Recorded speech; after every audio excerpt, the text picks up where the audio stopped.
going on, everybody? You are live with Osiris. Welcome to the Author's Lounge.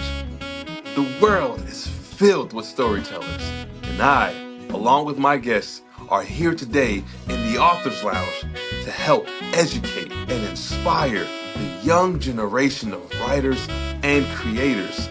Now, my guests are professionals in publishing, writers from a wide range of formats, and successful entertainers. They will provide beneficial advice on what to do and what not to do on your path to success. So, without further ado, I'll present to you our next guest. Let's go. This is going to be a good one. It's going to be a good one. I got an actual friend of mine on here. Now, not to discredit anyone else who comes on board and does the show, because everyone who has come here have been nothing but kind and respectful, and have even formed many friendships with the guests who have come on. But this one in particular, I actually know him personally. We've spoken on several occurrences throughout the last couple of years, and so it's taken me some time, but I finally got him on board to do the show. And all it took was really for me to ask him. It wasn't really hard. I just thought it was, but it wasn't. He made it really easy. So without further ado, our next guest, he is an award-winning author. He's also a poet.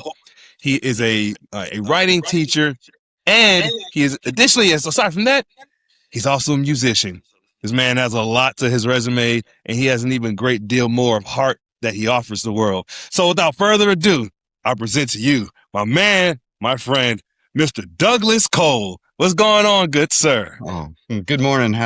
Thank you for having me on here, Cyrus. Pleasure. And yes, Cyrus and I consider you a friend. We've crossed paths a couple of times. We're in the same region, same area of the world right now, same zone.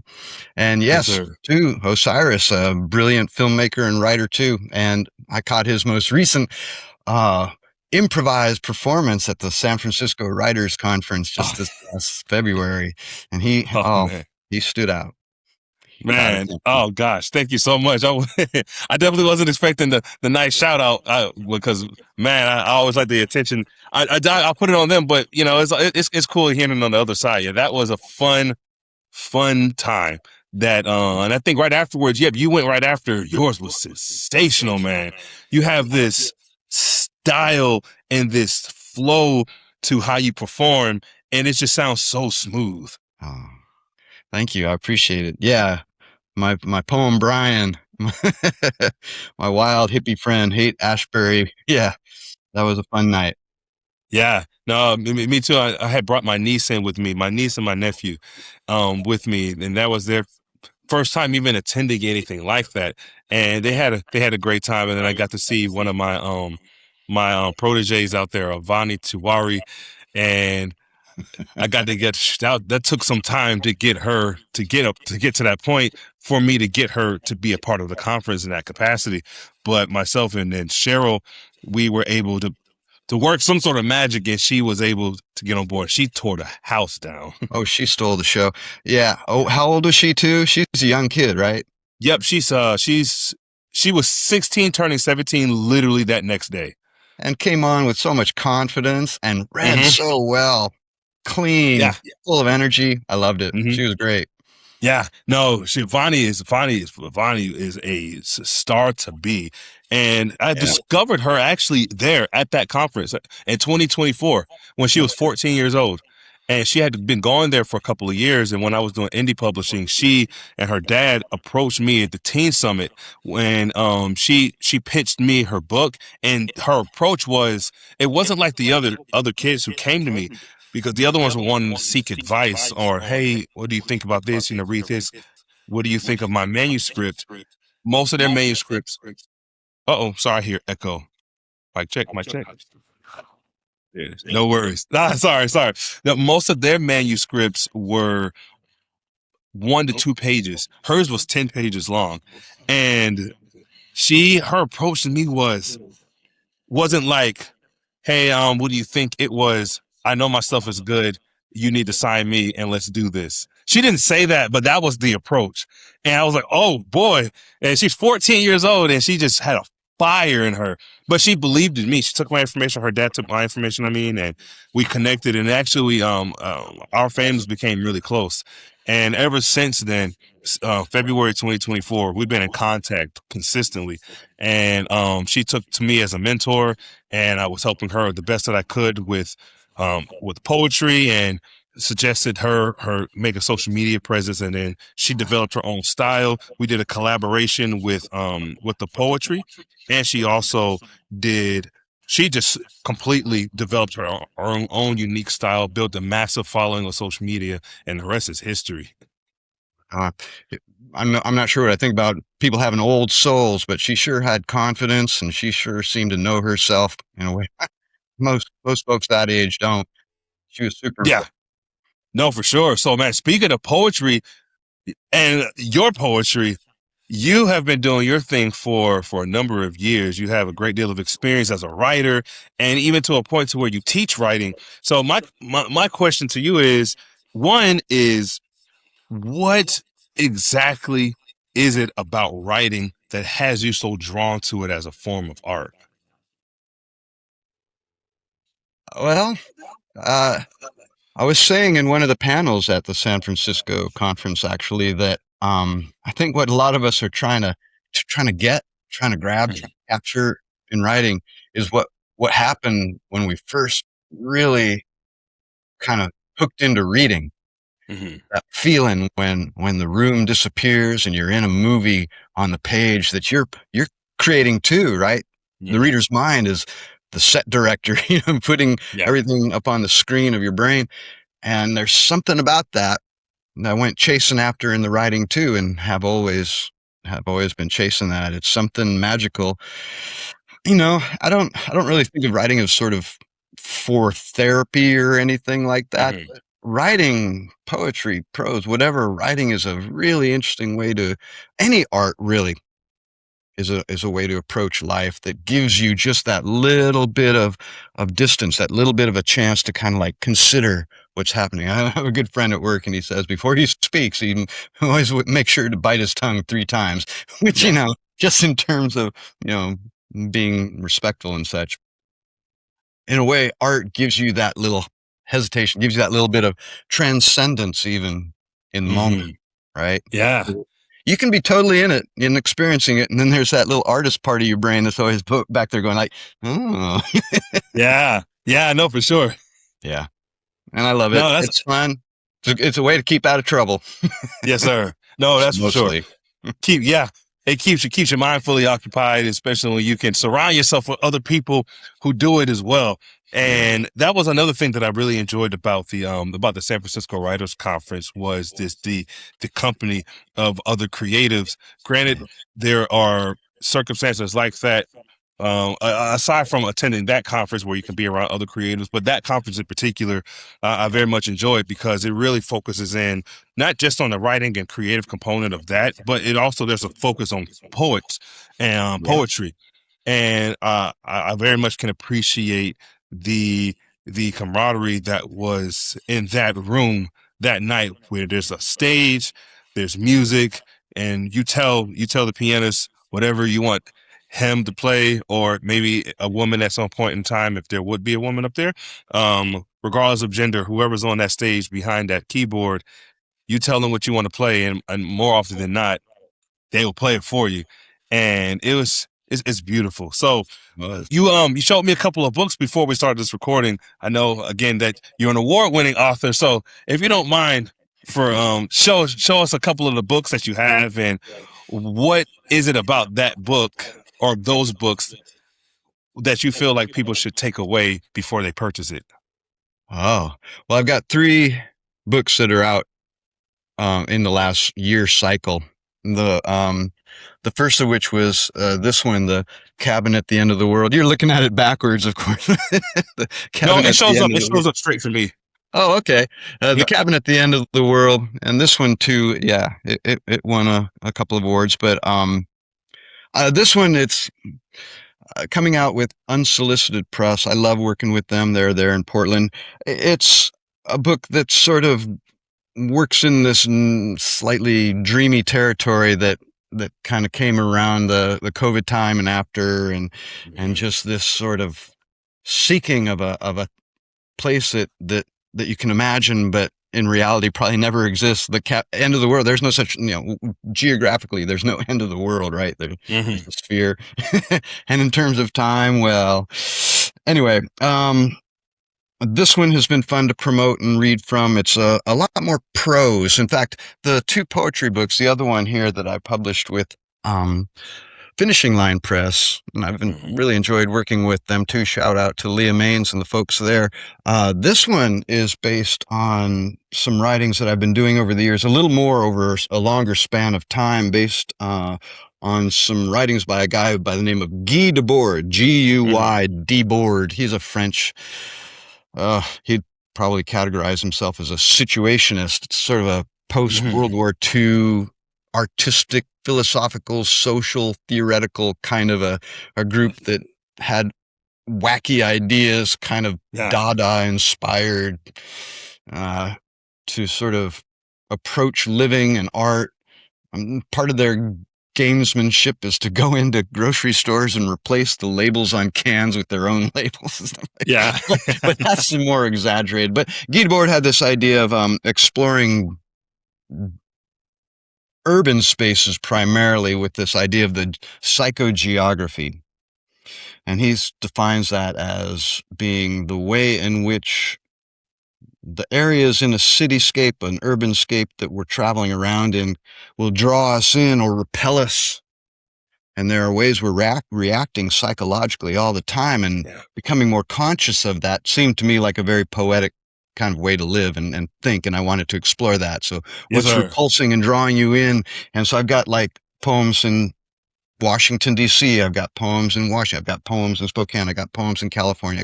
So a lot of geographical spaces play a large role in that. And then finally, my novel that came out most recently this fall, The Invisible Hand, with Sea Crow Press. That's been being distributed by Simon and Schuster. This one, this has been an interesting journey too. It's a kind of partly meditation on the idea of the economic invisible hand, Adam Smith's notion that there's this, network of, forces and principles and ways you can explain how we behave economically, psychology, geography, history, politics, all that. But that in all of it, there remains the mystery of the invisible hand. And of course, then that was my poetic mind going, the invisible hand. So I'm looking at these different people's lives kind of partly from an economic standpoint. And there are people who are on the margins mostly, and also exploring their worlds more in a kind of symbolic and metaphoric way with that idea of the invisible hand. In that sense, then, the invisible hand might be inexplicable market forces, but the invisible hand is also the writer. That's awesome, Killing their lives. I love the book cover. So for those who are listening to the audio only version of this book, what Douglas was showing us was both of his books. But that second, both of them look nice. And in fact, I know you gave me one of your poetry books. I actually have it in our home library right now. So, but in regards to the Invisible Hand, I really love that book cover, man. It has this mysterious look to it, but it also has such just the hand itself kind of seems to correlate with the title, and not being able to see the body of the person's hand also is quite telling. Who came up with the concept for that book cover? Was that you? Yeah, it's mine. I'm using, it's actually a detail from William Blake's painting. Sometimes it's called The Prophet, sometimes it's called different names for it. And this particular piece I wanted to have for the cover, because it does put the emphasis on hand. The larger picture has the actual, figure of a person, and I like kind of cutting that out.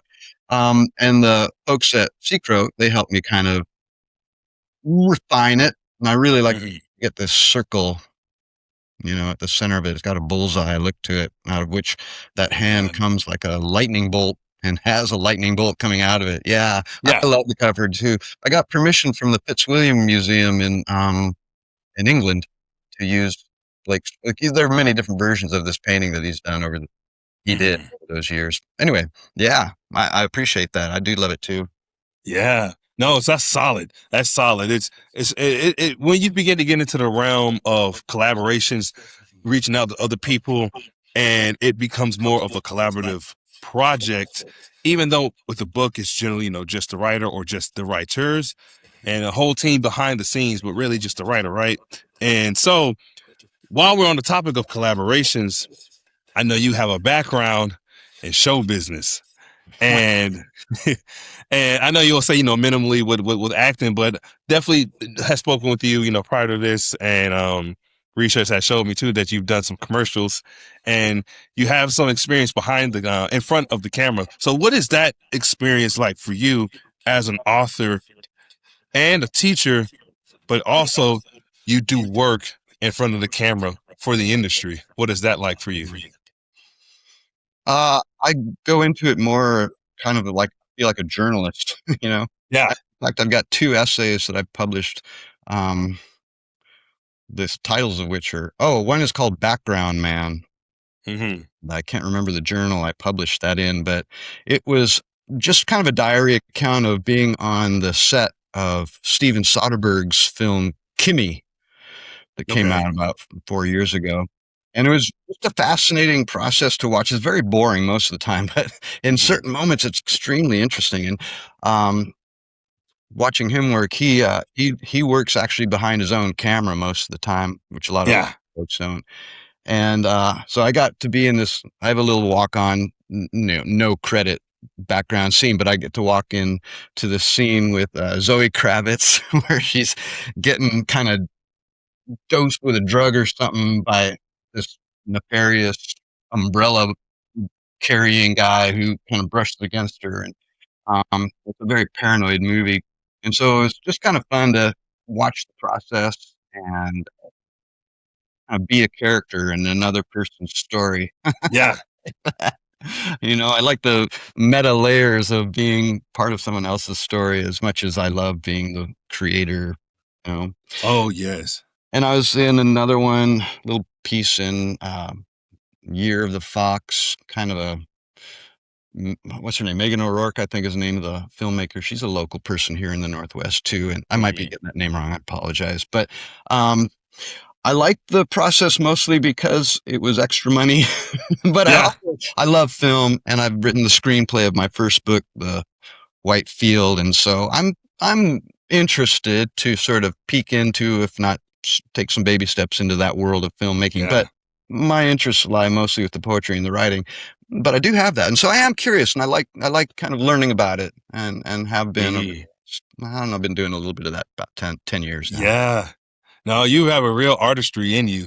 And Oh, just the ideas that even wanted to dive into different, I guess, genres or different creative spaces to I guess expand upon your creativity is telling, because you have like that mind of, I wonder what it's like over here. Let's give this a shot. Let's just see what happens. I'm quite curious. I think like the curiosity is, I believe, to be a good thing. Like, even as children, a lot of children tend to have like that curious mind and go into it with such innocence that they'll go one way, and all of a sudden nothing but magic tends to, well, I won't say tends to happen, but will likely happen. And so I think as an adult, it's just as important to maintain that sense yeah. of curiosity before you let the world and society get to you and constrict your creative side, and now you don't even know how to produce a simple word in the form of art. So, but thankfully for you, you are doing such a variety of activities in that space to include your occupation that it almost seems inescapable to escape creative work. So that brings me to my next part too. With you being a teacher, it takes a lot to say, I want to teach someone anything, whether it was one person or many. A parent certainly can relate, that you take time out of yourself and whatever your ambitions are and what your schedule looks like, and you say, I'm just going to have to dedicate my time to this child or to these children. Now that's amplified when you have a family and now you're teaching students, on top of still needing to somehow find ways to take time for yourself. So for you, man, like you have a lot that you do as a teacher. how do you maintain your own sense of creativity when you're pouring in your work into teaching others whether to creatively write or to write something in some capacity? Well, I think, teaching's an art. Hmm. Teaching's an art, and it feeds into the other arts in the way that music or film, I find, just continues to feed. I've got kids too, and Hmm. the one thing I was very conscious about as a parent was I wanted to make sure I instilled to them, like you said, a curiosity, to pursue it. And I said, whatever art might excite you, pursue it, Right. because being creative is such a, I don't know, it's a wonderful energetic space to be in. I mean, it's fun to buy the new, DVD. Well, nobody buys DVDs or CDs anymore, but to be a consumer, that's got its pleasures too. But there's something beautiful about creating. There's something about having part of your life devoted to creating that just, I don't know exactly. It's still a little mystery to me, but it's somehow participating in your life more. You know? Hmm. And Yeah. kind of like you said, that curiosity of all ages. I mean, because we've got no answers yet. My grandmother lived to be 105, and when she was right up kind of to her last couple days, I asked her, I said, "Do you having any dreams? What do you think happens when we die?" And she said, "Don't know, and no one's come back to tell us." I Yeah, think that's that that. curiosity is beautiful, and um, when I'm teaching students, I'm trying to kind of convey the same message. Keep your curiosity, keep your crap detector on, as Richard Hugo says, and be creative. Tap into your creative spirit, because that's, I think, a very life-giving, energizing thing. It's an antidote to depression because it's expressive. And I just think that's a healthy thing to cultivate and balance in your life. And so the teaching of writing to me just recirculates into my own process of creation, whether it's writing or music or whatever, because it keeps me awake and alive. And I often tell my students, I learned this from this guy who gave these lectures on the Tibetan Book of the Dead. And at the end of his lecture, he made sure to thank his audience for being Yeah. there, for him to be able to engage critically. And I kind of one day woke up and went, I got to thank my students more, because they're also there with me as companions, giving me the opportunity to think Hmm. more clearly and critically and wake up. And so I've Yeah. always found that teaching, well, not always, but Yeah. largely, but very energizing. And it's a perfect companion to any Yeah. art. Anyone who can take time from their own day consistently and pour into others, it says a lot about their character, a lot about their heart and what they want to do and how they want to empower people to empower themselves to put out whatever they need to put out into the world. As crazy as it is, and the things that happens around the world or the country or you wherever the person stays at, is there's so much out there that can detract from what you want to do for yourself, whether it's something creative or not. But I think it's even more so difficult when you don't know what you want to do, and you're also subjected to seeing what's going on around social media or around the news. Now, granted, I know social media in particular is largely feeding you what you are feeding it, pouring out an algorithm that might tie into what everyone else is looking at. But assuming that that is not the case, I really encourage anyone who's using social media to really find something that you really enjoy to do, or people who you enjoy to listen to, that's doing something that you feel is of meaning that can add to what you want to add out there into the world. So I'm sure like you as a teacher can certainly relate to that. But how do you do this with music? How do you pour out your heart and feelings into certain sounds that you feel, "Oh, I like that. Let's put that out into the world." I'm Mm. curious to kind of dive into the musical side of you. Yeah. Well, I think that what I love most about the writing is the musicality of it too. The poetry is the music. It's the way in which there's something immensely pleasing about the sound of it, right? Hmm. That magic in which the sound also contributes to a mood and a vision or an image or a narrative. I think storytelling's kind of the other magical part of all the creative arts. But Yeah. in the music, there's just something. But I don't want to get too pretentious. I think Nietzsche said that music's the most pure of the arts. Yeah. It doesn't need translation in the same way a language needs translation, or even an image like a painting might. Music has a tendency or an ability to kind of like punch through all cultures, times, and such. So there is something kind of beautiful. I've always felt tethered to it. Explored it in creation too. I like to play guitar, a little bit of piano. And I find that, likewise, playing music for me was also a way of meditating. Yeah. Prayer. It's a form of prayer. It's a form of creation too. And it's a more mechanical mastery process, especially the guitar, the physical process of it. And to combine that then with speaking and singing, that's a complicated process. My brain gets blown by people that can play like the organ, where you've got both hands doing different things and both feet do different things, and you can still vocalize and sing. You're having to keep track of so many things. But I think that's a healthy, invigorating, energizing activity. So music, I've always kept it in rotation too. I love it. I love doing it. And after playing is so physical too.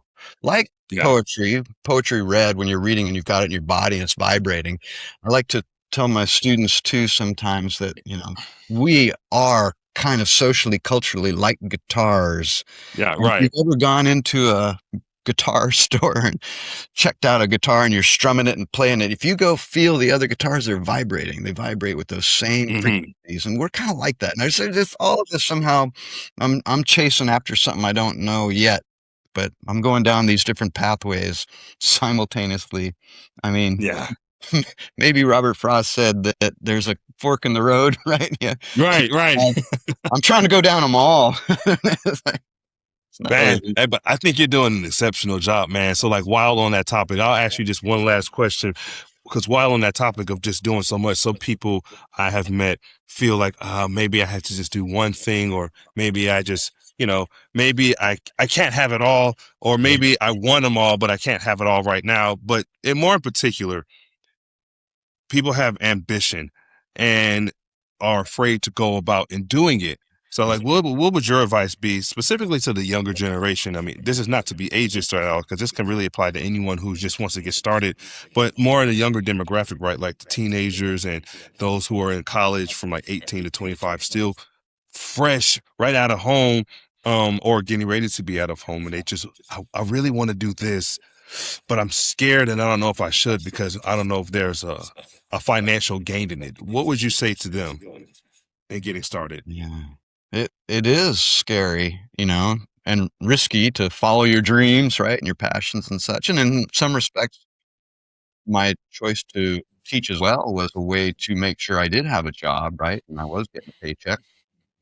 So, I'm not the poster child of absolute freedom. I, I gotta get a paycheck and keep insurance going too. But, you know, it doesn't mean you have to give it up. I didn't even start trying to publish until about 10, 11, 12 years ago.